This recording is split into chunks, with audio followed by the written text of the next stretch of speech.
Kinoshita tries to do his office work, but he is embarrassed when a girl in a maid costume suddenly hugs him from behind and tells him to take a break.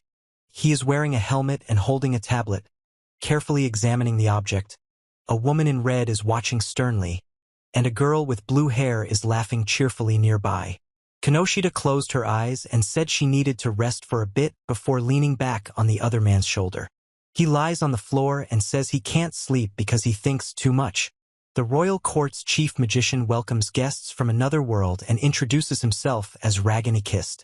A group of listeners discuss the possibility of reincarnation or transport to another world, and an old man explains that they used high magic to summon them. He apologized for the forced call, and the other replied that those who want to return will be able to do so, understanding that they lived in a past world.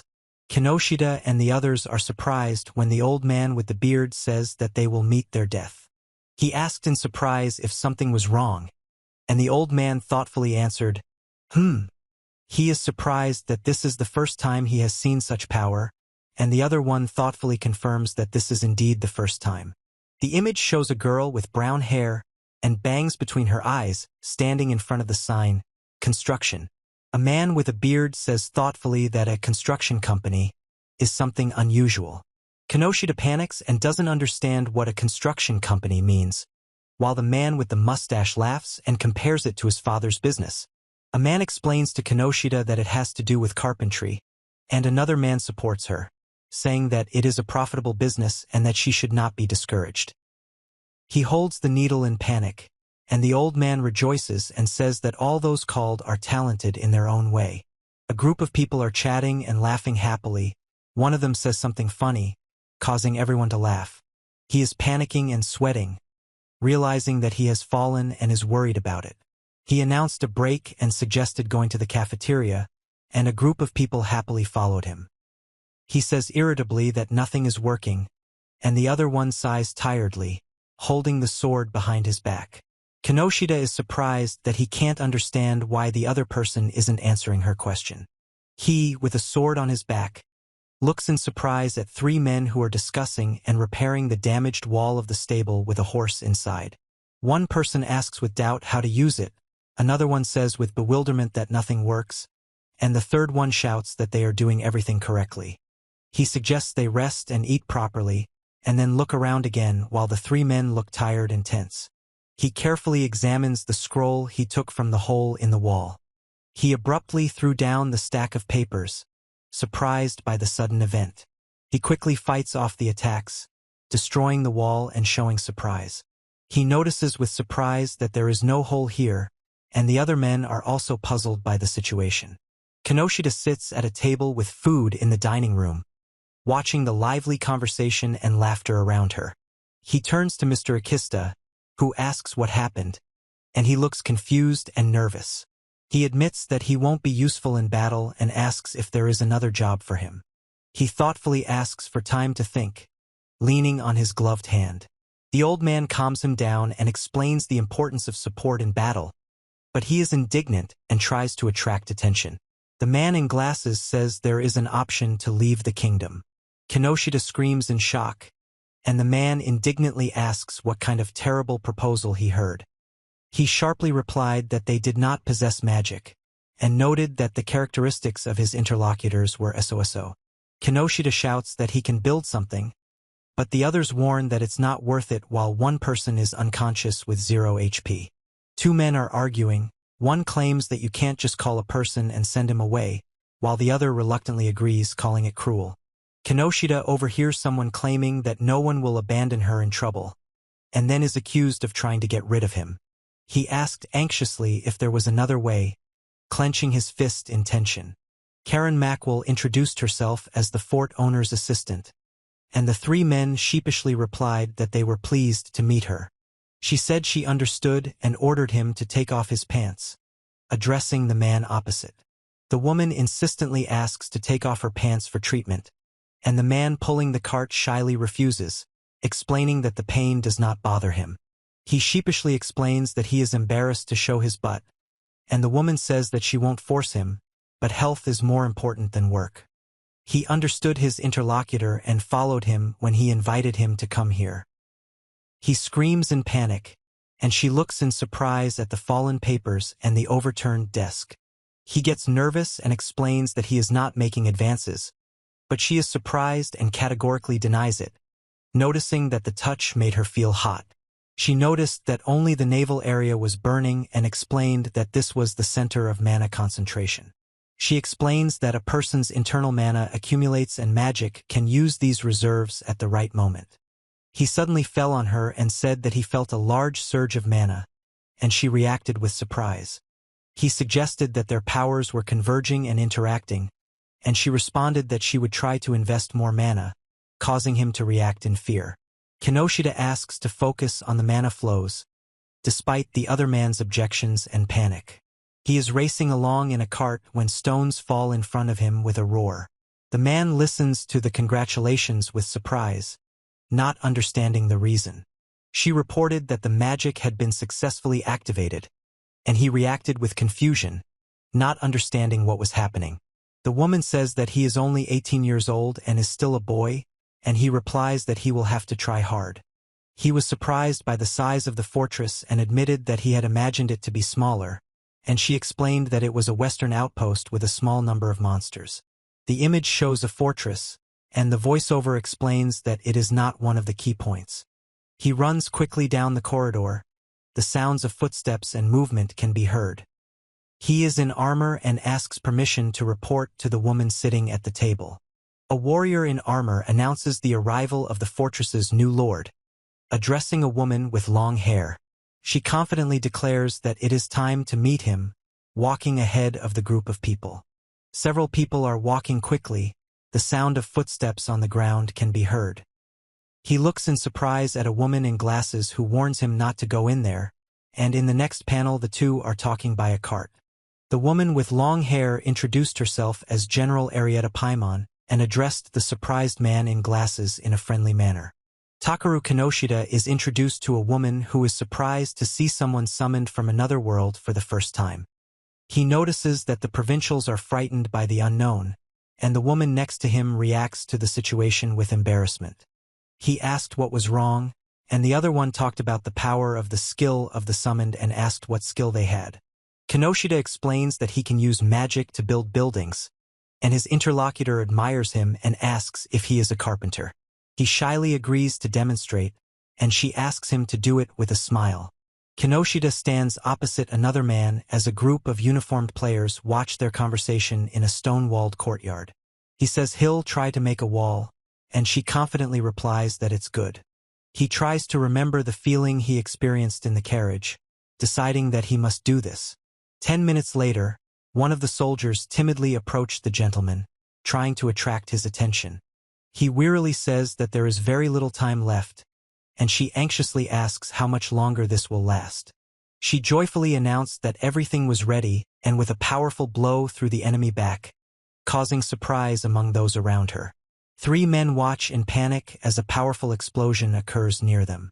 She apologizes and says it's okay, and he orders everyone to take their seats. He clenches his fists hard, trying to gather his courage.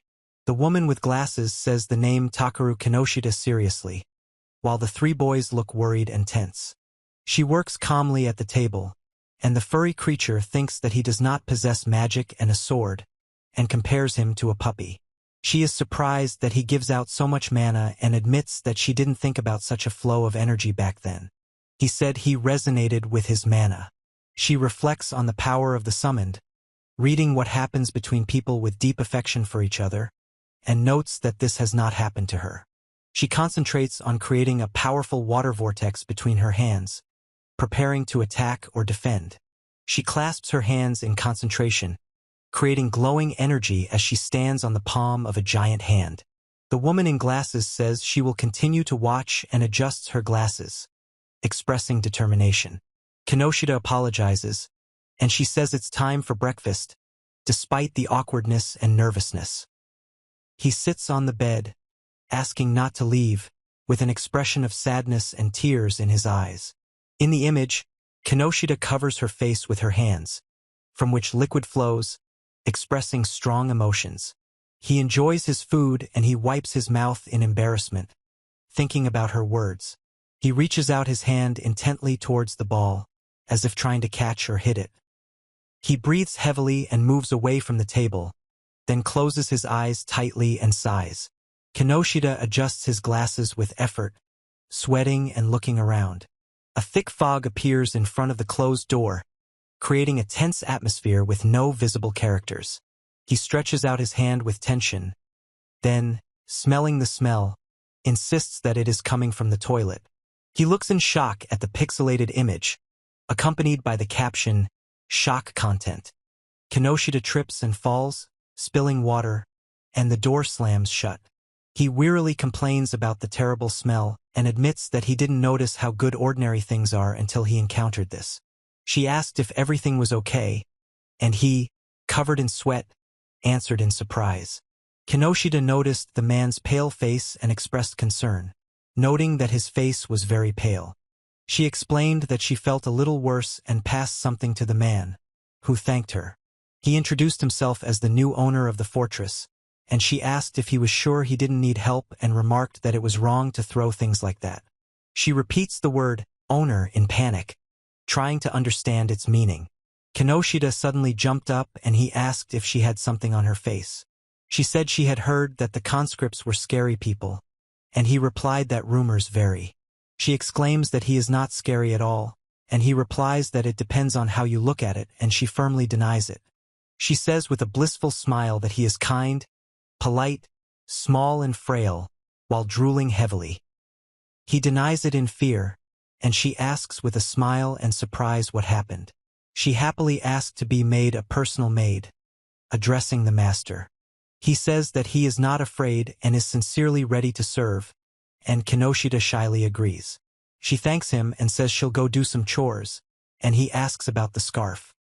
He remembers with surprise that they were as big as 2 melons, holding a cup in his hand. He stands in the hallway, covering his nose, and feels the unpleasant smell that surrounds him from all sides. Kinoshita admires the fortress's external beauty, but notices that it looks different on the inside. She thoughtfully adjusts her glasses and holds a folder as she leaves the building. She stands in front of a man at a table who is reading documents, and then she takes steps in fur-lined boots. A man congratulated Karen Mackwall on her promotion, and she thoughtfully said his name. The woman, with a serious look, thanks him for the congratulations, and the man, with a grin, says that she is lucky to become the secretary of the owner of the fortress. She sighed heavily and silently held the papers, standing against the wall. He walks down the street and says that this is not really a promotion. She walked up to the large doors and knocked. He knocked on the door and she answered that it was her and wished him good morning. He gets up from the floor with difficulty, and the woman standing at the door asks in surprise if it is morning now. He asked if it was possible to build without permission, and the woman replied that it needed to be agreed with them, to which he understood and agreed. Kinoshita asked what his duties included, and the woman replied that there would be no work today and that details would be given tomorrow. He looks away shyly as a woman in glasses with folders watches him in the hallway. He asked if there was anything else, and she told him about Ain's intention to become a maid, after which he agreed to handle the formalities without any problems. Kinoshita asks in surprise if he slept with her, while another girl in a dress enthusiastically addresses the owner. She asks why he is embarrassed, and he nervously denies it and wonders where she gets such thoughts from. He gets nervous and justifies that he chose her because she seemed like a good person, and she calmly replies, "That's how it is." He nervously reads a book, and she politely offers to call her if he needs anything. He says thoughtfully, "So," and admits that she knows how to catch you off guard. He said with determination that it was time to begin, watching the other one who was standing with his back in the empty room. The image shows the closed eyes of a man wearing glasses taking a deep breath.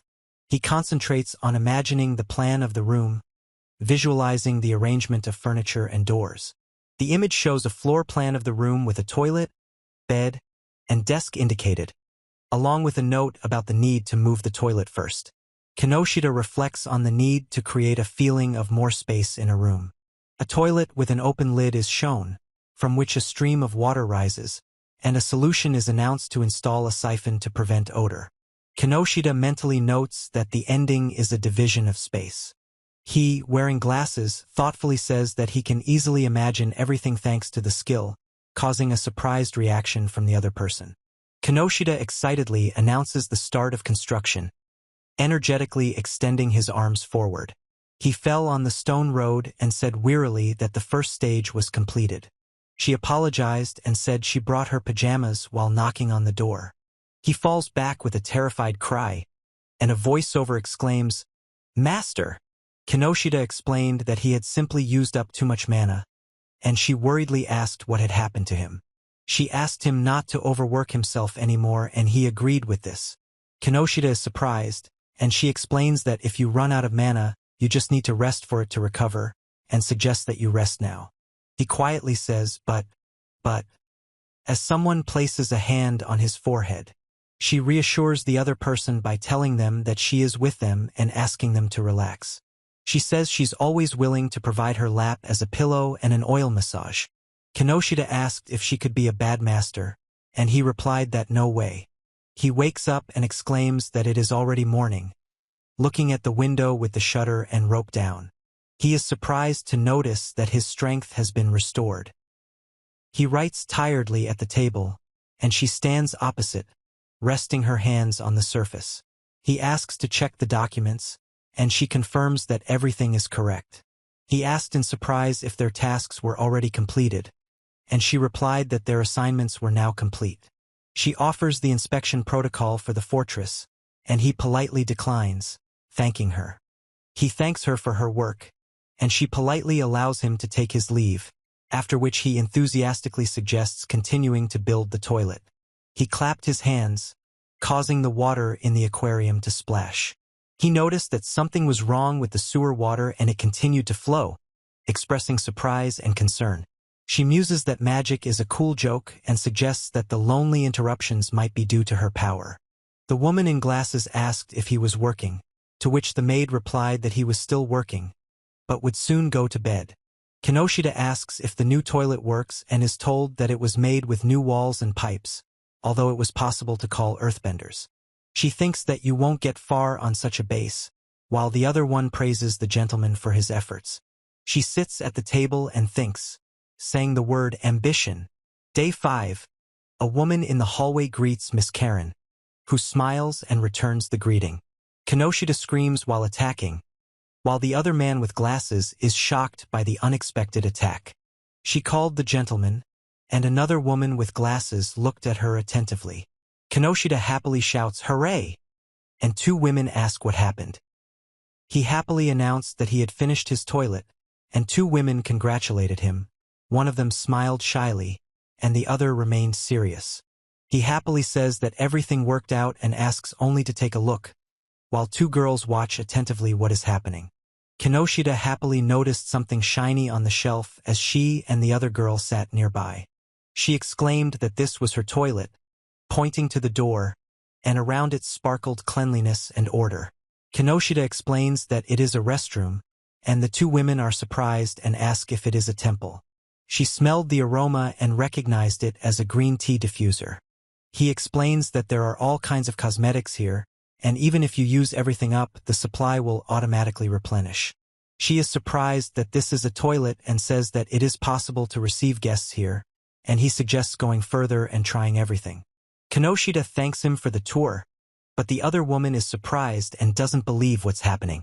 She is surprised that the examination ends so quickly, and the other 2 insist on continuing, while he admits that he can't stand it anymore.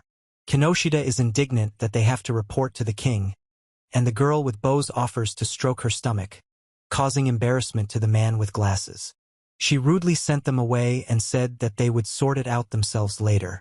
Kinoshita angrily asked what was wrong with her interlocutor's face, and he replied that he felt better and sighed with relief. He asked if he could also use the miracle, and the woman replied that she allowed it, while squeezing the other girl's face and wishing her luck. Kinoshita panics and demands credit for inventing the toilets from her world, while the other person justifies that he simply copied them.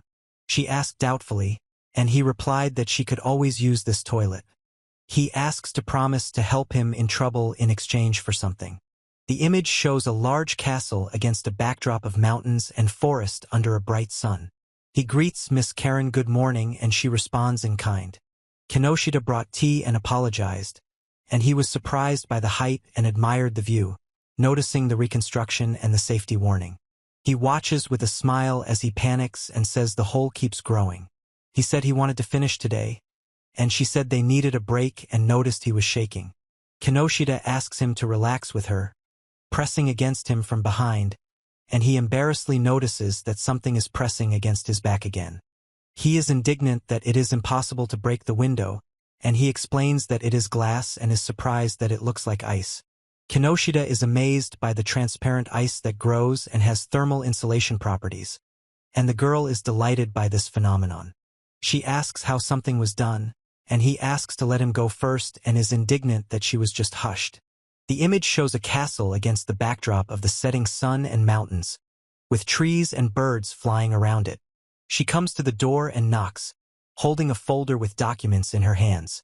He stands at the door with a smile, and a woman with long hair and glasses asks for permission to enter. She is in shock, her eyes and mouth wide open, clearly frightened or amazed by what she saw.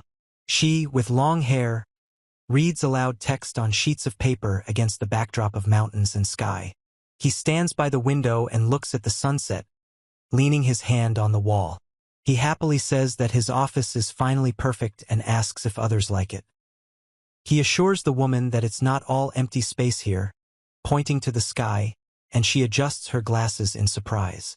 She admires the transparent wall, and he laughs and admits that she likes it too, although he hasn't yet realized all his abilities. He turned to her awkwardly, and she, without turning around, answered briefly and sternly.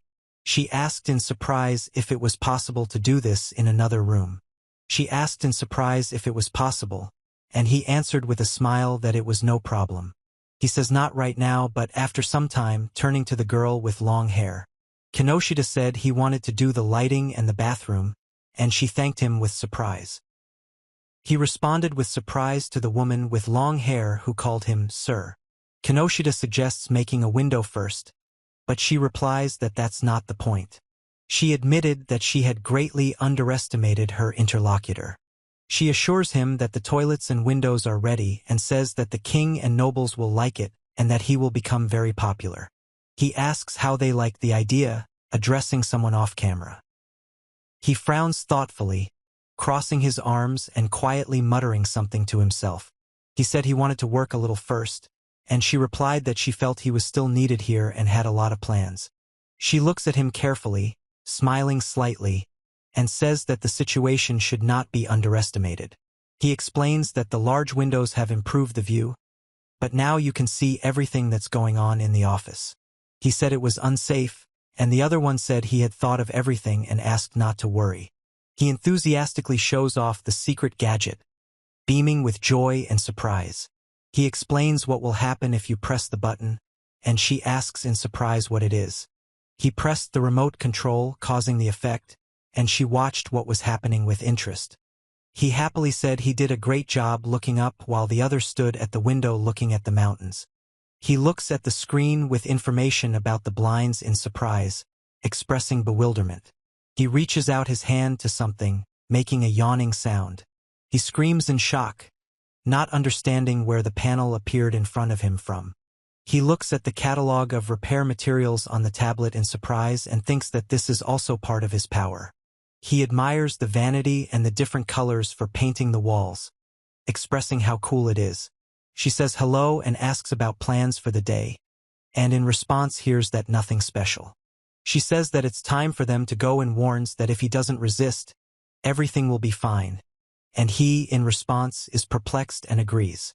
On the street of the village, people are going about their daily business, and a cart with an animal is standing on the road near the houses. He asked how many people lived in that place, looking out the window with two others. She reports that about 2,000 workers are employed in the diamond mines, and he is surprised to hear this. He listens in surprise as the woman explains that due to the low birth rate, he became the owner of the fortress. The scythe-wielding man was startled when he saw Kinoshita at the door, while a woman with a child watched them from the street. He explains that she is from the Ulan family, and she asks in surprise what is going on. He listens as the magician explains that the noble clan predicts the future and cures illnesses, but in the West they are considered harbingers of bad luck. A man shouts to get out of here quickly as someone falls to the ground among the crowd. He made a noise with effort and she looked at him with concern as the crowd watched their actions. Kinoshita tries to stop a running man by yelling at him to stop while others watch and threaten him. The woman in glasses exclaims that he has come up with something again and calls out to him, running up to him. He is surprised to hear another man call him sir, with alarm and notice his strange hair color. The crowd panics and screams that the summoned will be eaten, but Kinoshita tries to calm them down, saying that it's not like that. He thanks her for saving him and laughs nervously, while another character asks if she's hurt. Kinoshita asks in surprise why he is kind, expressing doubt and worry. He explained that he was from another world while sitting opposite a girl with long hair and a headband. Kinoshita asks with a smile if he is afraid now, looking at the worried little character. She was scared and apologized for her disrespectful behavior, and the man asked if she was in pain and suggested that she was overexcited. Kinoshita sheepishly agrees, and he jokes that they are the same age and reflects on the other man's noble appearance.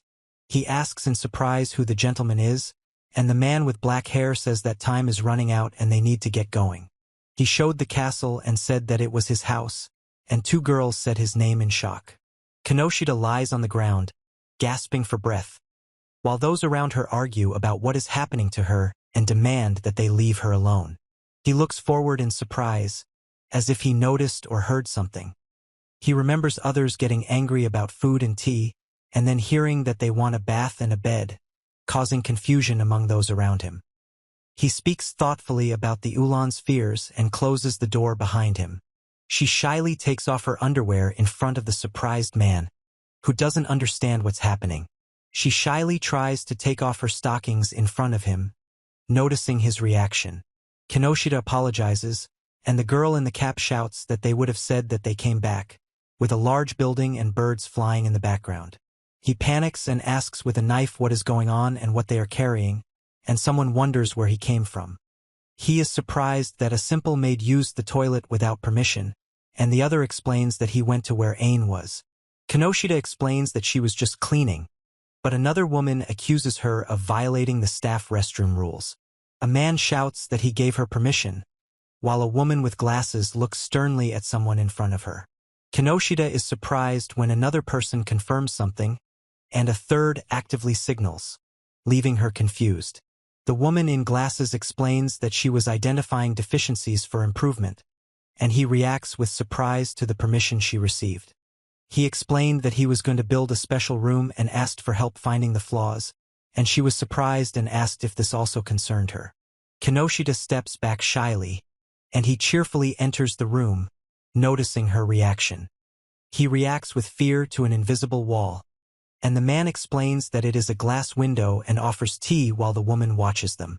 Kinoshita exclaimed in fear when she saw the food chain, while a man with glasses and a woman with long hair watched the animals. He brings tea and treats, and the man tells him to relax, that the tea has already been brought.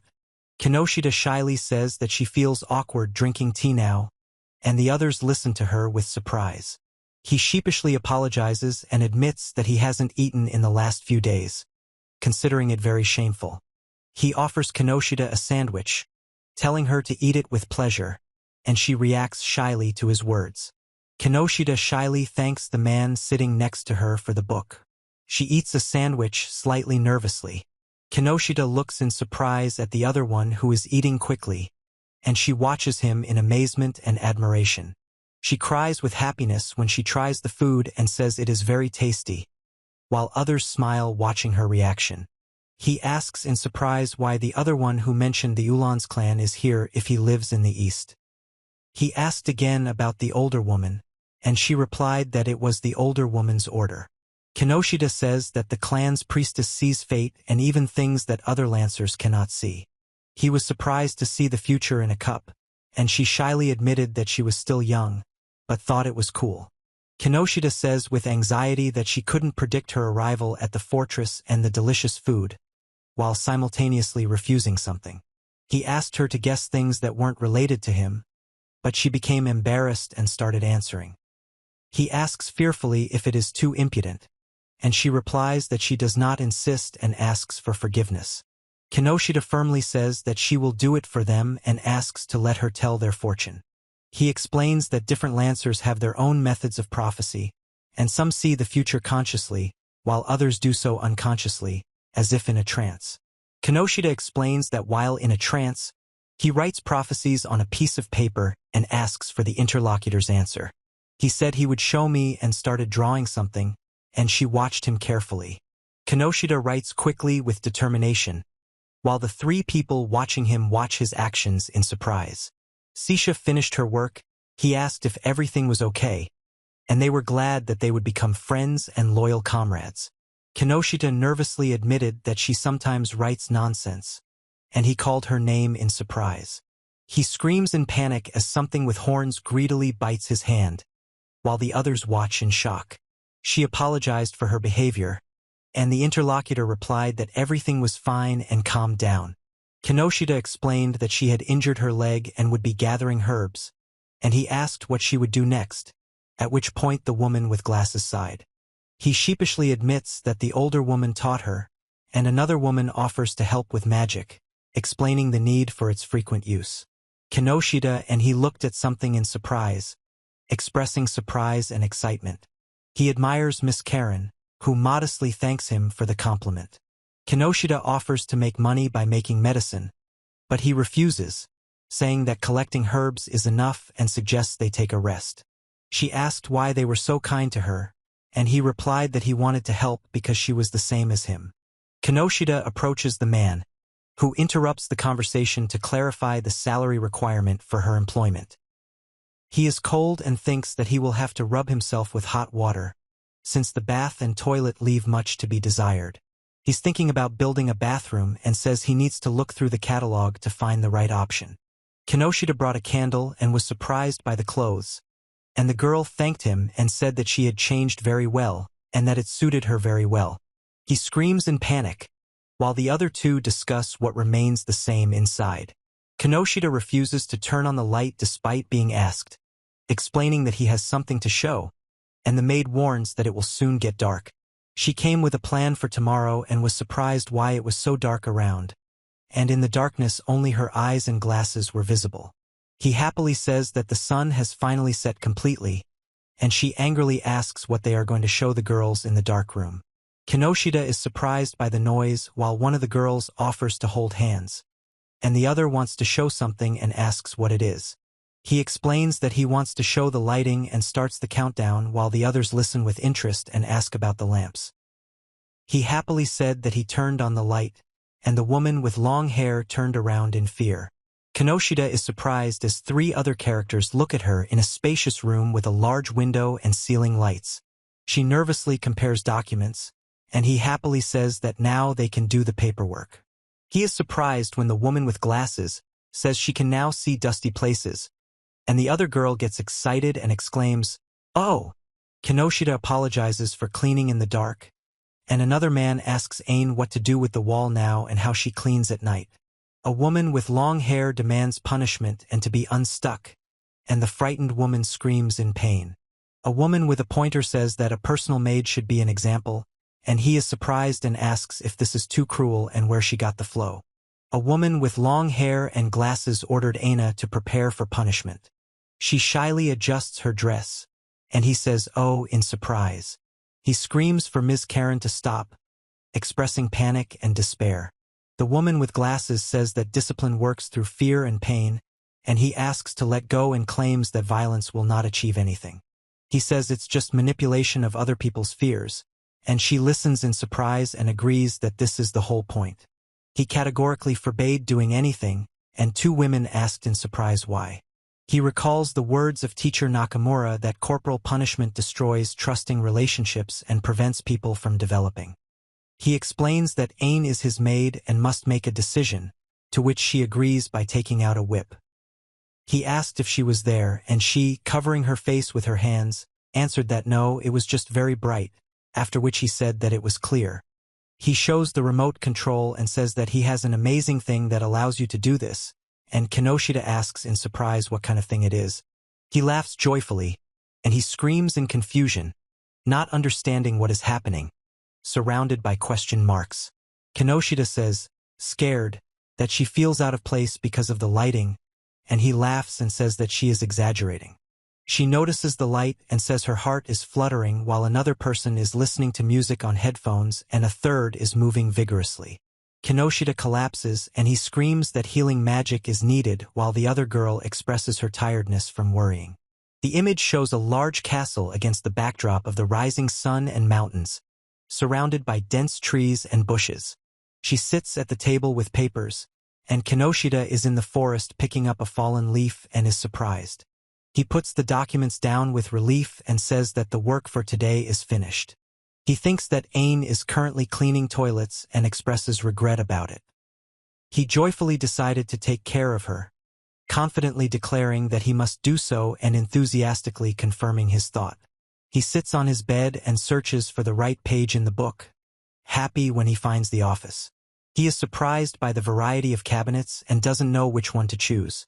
He smiles with his laptop and says that Miss Karen will not scold him for spoiling her too much. Several birds are flying against the backdrop of the castle. Their cries can be heard. He looks at her silently, and she smiles and laughs, surrounded by flowers. He asked if there was anything else needed, and she replied that, of course, she would help them bathe. Kinoshita explains that it is her responsibility, and he is indignant and says that he can do it too. She insists on her own, saying that otherwise Miss Karen will get it again, and he asks in surprise if there is another way. Kinoshita cries and asks him not to feel sorry for her, and he agrees, noting that this time he will definitely punish her on the butt. He asks not to speak in a plaintive voice, and he replies that he understands and will try not to look for too long. She happily agreed, expressing it with a drawn-out okay, and smiling with a slight blush on her cheeks. She asks him to take off his clothes with a smile, and he sheepishly thinks that perhaps he should have kicked her out. She offered to help, and he shyly allowed her to come closer, feeling nervous under her touch. He screams in panic that this is torture, trying to unbutton his shirt. He recalls how, in elementary school, he mistook a handkerchief for his sister's panties and brought them to school, causing laughter among those around him. He screams, "Stop!" in panic, and Kinoshita says that it's embarrassing when someone else does what she can do herself, especially if it's undressing someone she knows. He asks with a smile if it will always be like this, and he is embarrassed and worried about the question about underwear. She asked what happened, and he, embarrassed, replied that he couldn't do that. She asks him to close his eyes, and he is indignant that this is unfair, but agrees not to look. She smiled and said that she would only look at the bright face of her interlocutor. He is shocked and confused, surrounded by hearts, expressing strong emotions without words. He reacts with surprise and then realizes with alarm that he is completely naked. Kinoshita playfully adjusts her apron, and he panics and screams, asking what she's doing. She suddenly lifted her skirt and he asked in shock what she was doing. She responded with surprise that she wasn't going to film everything. He joyfully exclaims that thank God and asks if it is so or not while someone takes off their clothes. She extends her hand and invites him to go, and he screams her name in panic. Kinoshita and he discuss how there is a public bathhouse in town, and she thinks it's quite nice, though he's surprised. She said that everything was bad there and it wasn't worth going there, and he asked why and suggested going together. He said that water was the best and invited me to climb inside. He is surprised by the hot water in the bath, and Kinoshita explains that it was prepared by water and fire mages. He is surprised that they are heating up the city bathhouse, and she notes that 6 people tried hard and their work is worth appreciating. Kinoshita explains that the bath's temperature is controlled by the stove, not magic, and believes that magic only works in limited areas. He offers to rub his back, and he regretfully notes that he can't get into the bathhouse. He washes himself shyly, and Kinoshita helps him soap his back.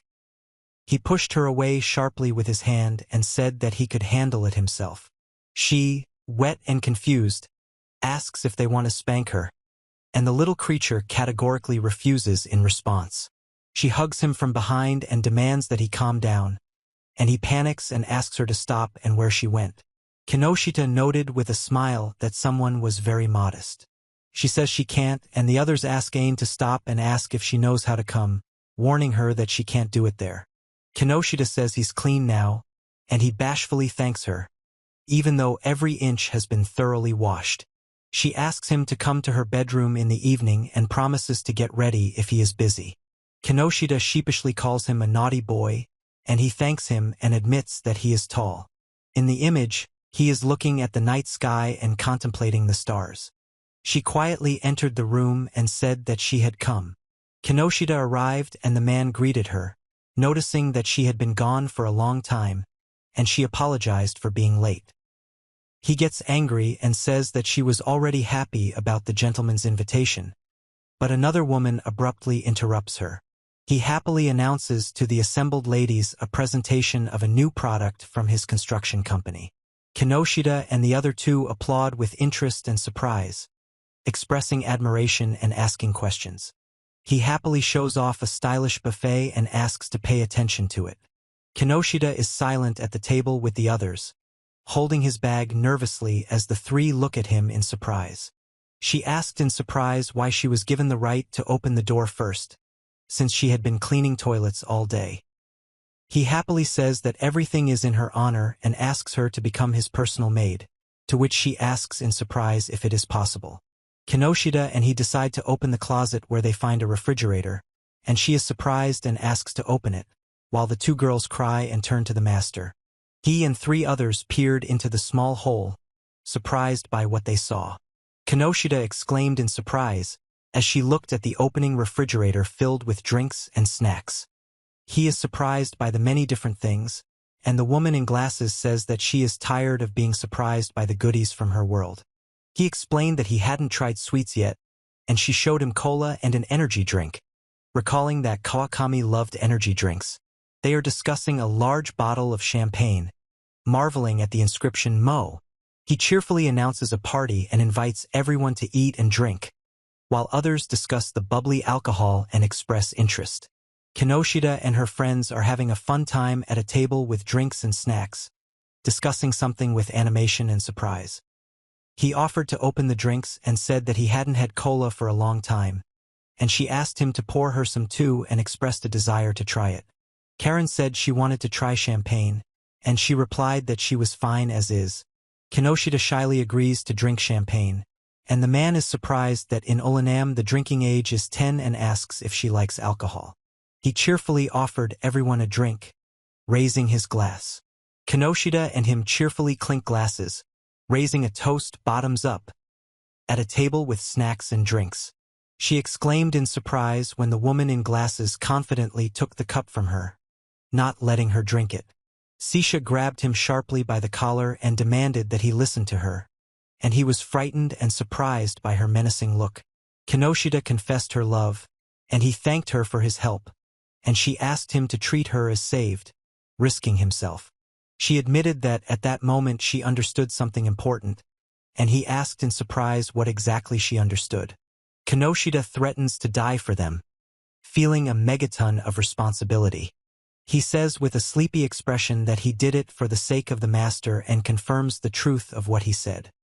He is shocked as he watches her quickly down the drink at a table lined with bottles and cans. She asks for more, and he is surprised and suggests that they stop, jokingly calling her an alcoholic. Kinoshita hugs and comforts him, and he is surprised to notice that she is acting just like a cat. He laughs and says that his interlocutor has such a face now, and he responds with surprise and embarrassment. Kinoshita screams that she will die without alcohol, and the other girl cries and threatens to cry if she is not given a drink. He screams for help as several people try to hold him down. The image shows a sky with clouds, birds flying near a tree and a rock. He woke up early and clenched his fists in surprise while sitting on his bed. He looked out the window and said it looked like it was going to rain, then left the room. He's cold and says it's too early to light the stove, although heated floors would make walking barefoot more comfortable. He doubts he can move the bed, and two girls say it is too heavy and it is impossible to help the owner. The man calls General Paimon. She replies that the owner of the castle is fine and agrees to help with moving things. He thanked her, and she replied that her soldiers were as good as the warriors in the capital, and asked if he was going to lay the stones again. He hides behind the door, watching the bustling tavern where people talk and relax at tables. He walked cheerfully into the room and greeted everyone by saying, "Hello, everyone." He and the two men behind him are surprised, and he, wearing glasses, looks forward with embarrassment. He began to speak hesitantly, saying, He sheepishly apologizes and asks the group of people for help, feeling awkward about his request. He notices that everyone is scared and hears one of them apologize, saying that he has a stomach ache, and another one says that he has things to do. A man with long hair watches frightened people while another man tries to calm him down, but he only smiles thoughtfully. He sheepishly admits that he knew about the difficulties, but did not expect it to be so difficult. The men offer to help, introducing themselves as Privates Gustav and Bumps, and he thanks them and asks who they are. Takaru introduces himself, and the two men discuss rumors of cannibalism and the healing properties of a decoction made from monster hair. The image shows the heating circulation process with underfloor heating and direct heating, accompanied by explanations and an image of an animal wearing glasses. He noted the harsh climate and wished to make a portal from a hot country so that he would never freeze. He says that he does have cheating abilities and then suggests to continue, preparing for action. He thanked them for their hard work, and the two men replied that the hard work should be left to them and that it was no big deal. He asked for help in increasing the work, and the two men agreed and said that they would now go. He asked if they had any work to do, to which the two replied that there was no guard and they would just eat and go to bed, and then offered them a drink, causing surprise. He cheerfully offers beer, and the two men thank him with smiles and a glint in their eyes. 3 people are sitting at a table with drinks and snacks. One of them is sweating nervously, and the other is telling something with a smile, keeping up the conversation. He explains how to open a can by pointing to a hand gesture while 2 people listen to him at the table. The men try the drink, one admires the taste and thanks, another is surprised by the lack of bitterness, and the third is glad that they like it. 3 friends are having fun at a table with drinks and snacks, enjoying conversation and laughter. He is glad that the guests liked it, and they thank him and promise to return, leaving the house with a beer. The room is empty. There is something soft on the floor, and there are no signs of human presence on the furniture or walls. He happily lies on the new carpet and says that he hasn't had such a comfortable one for a long time and regrets that he didn't put it down earlier. She asked him what he was doing when she saw him lying on the ground and called him by name Karen. She asked if it was cold in the room, and he replied that he had installed the heating and offered to take a walk if he wanted. He lies on the floor and explains with a smile that this technology is widely used in his world, asking how they feel about it. He lies on the floor and asks who it is, and she advises him to try using a pillow that is comfortable to fall asleep on.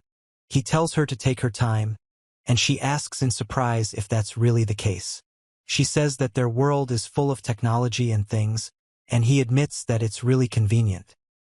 He awkwardly asked if Kinoshita would like anything to drink, to which she, lying down, replied that champagne would be welcome. He asks not to get drunk, and the other one replies that he won't get drunk if there's champagne, and asks if he remembers yesterday.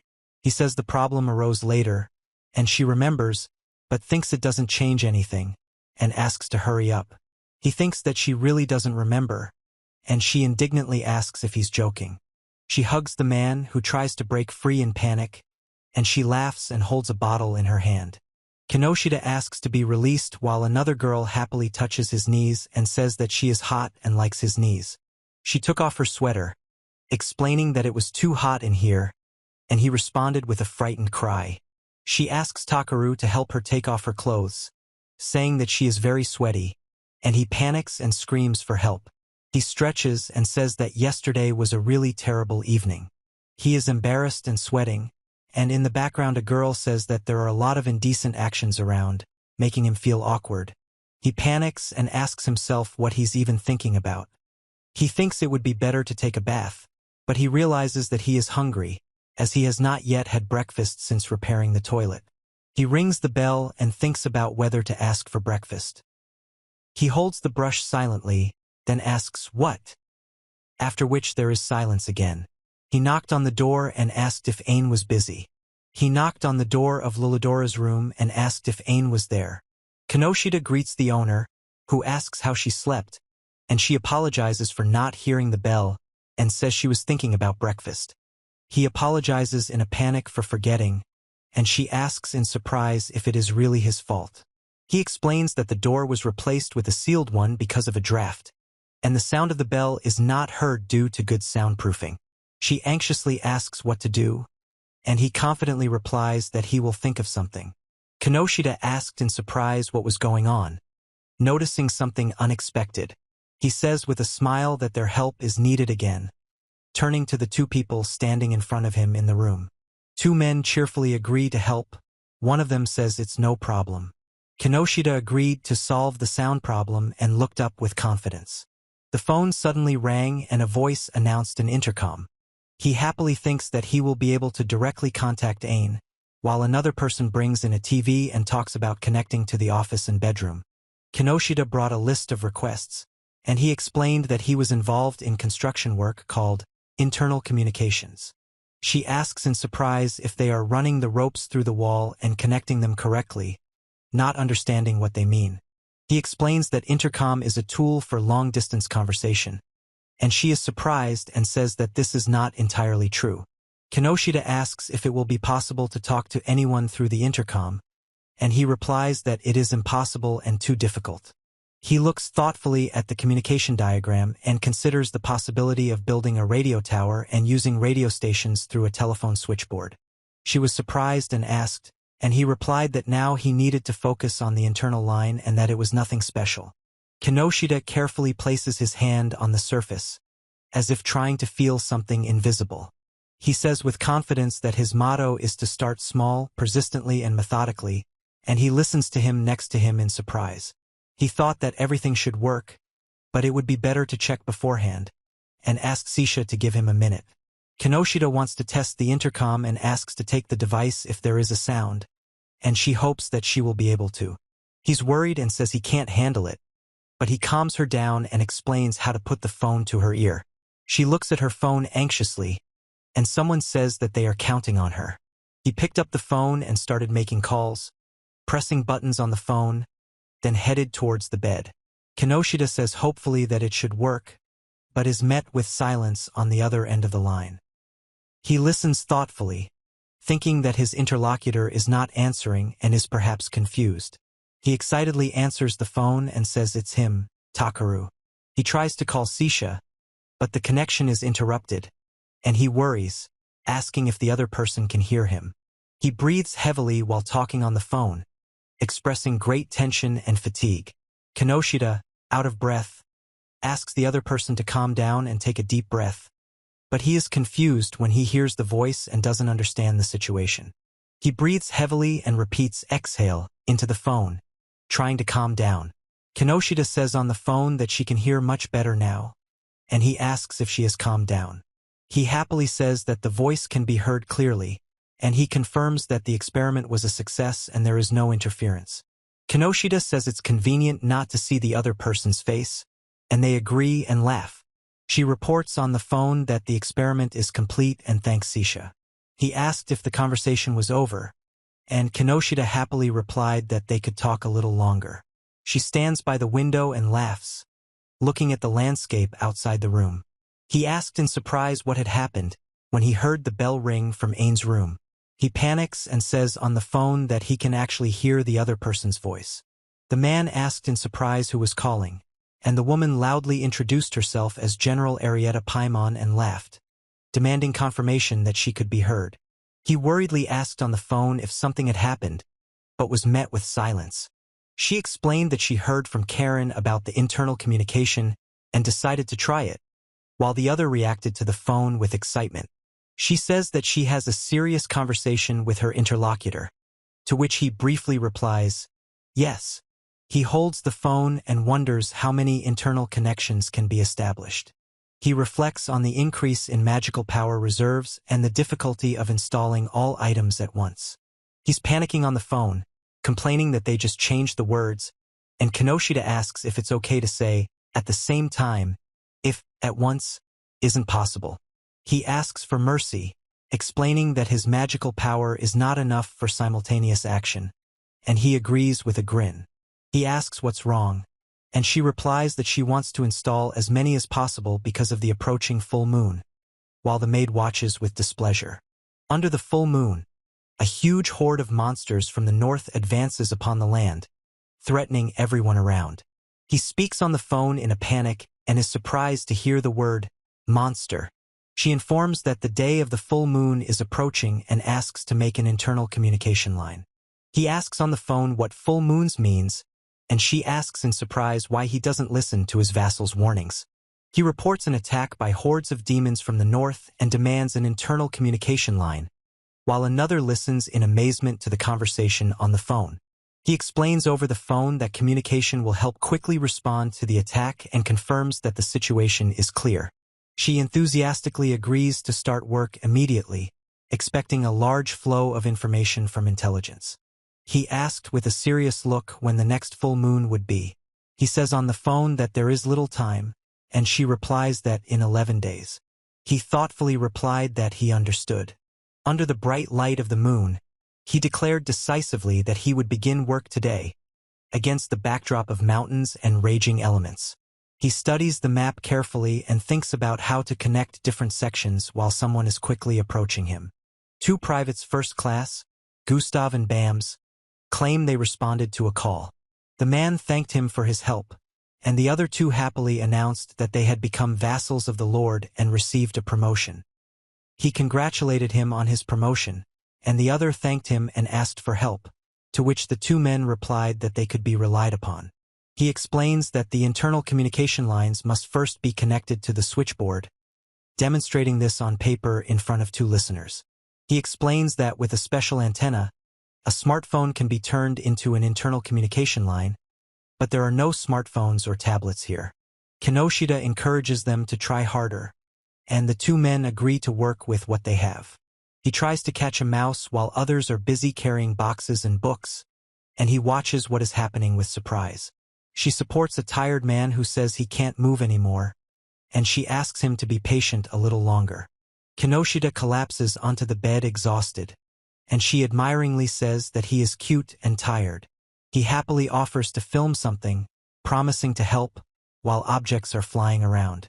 Kinoshita looks at the girl holding him by the collar in surprise, while another one addresses them, calling him Lord. She sheepishly says that she brought herbal tea. He asked again in surprise about the tea, inhaling the aroma of the hot drink. Kinoshita felt the aroma of the drink was invigorating and explained that it had little restorative effect. She asked the lying man with a smile if he wanted to try, showing obvious interest. He offered to give them something to drink, expressing a desire to do so with love. He looks away shyly as a hand reaches towards his face, and legs in a skirt are visible next to it, as if preparing to move. She hugs him from behind and says that everything is so, expressing joy and tenderness. She says that even such a helpless ruler is beautiful, and he moans from her touch. Kinoshita asks Setia for a cup. He agreed. She brought the drink and asked if it was enough while he lay relaxed. He feels embarrassed and childish when she helps a man drink, and he internally admits to this feeling. He enjoys the moment with his eyes closed, while the legs and hand of another person approach him. She asked him how he was doing, noticing his confusion and excitement. He said gratefully that Sisha saved him. Kinoshita apologized for the lack of tea leaves, and he replied that it was enough and thanked her with a smile. He exclaimed joyfully, and the other girl also responded happily, surrounded by flowers and a cheerful atmosphere. Kinoshita fell to her knees and said she couldn't go on like this any longer. He comes in and says hello, and the woman asks if he is feeling better, to which he happily replies that he feels great.